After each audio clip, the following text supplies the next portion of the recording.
Ей балақай, саған не болды? Сөмкем ағашта салбырап қалды, ал оның ішінде бір нәрсе бар.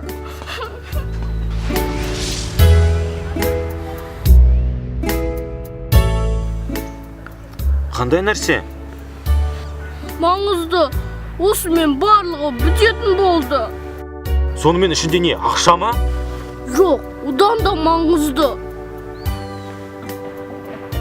Ноутбук па?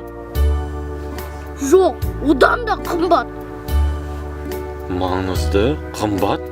Бомба ма? Жоқ, одан да қауіпті.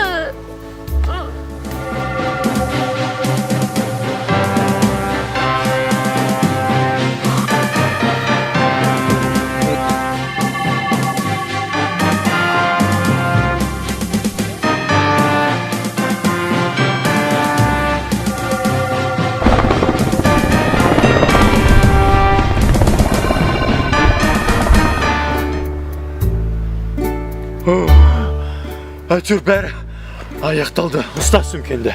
Рахмет сізге. Тоқта! Айтпақшы, сөмкенің ішінде не болды? Ағай, жағдай былай. Біз көрші ауланың жігіттерімен футбол ойнап жүріп едік. Кеше олардан ұтылып қалдық. Ал бүгін оларға көрсетеміз. Мен кеттім.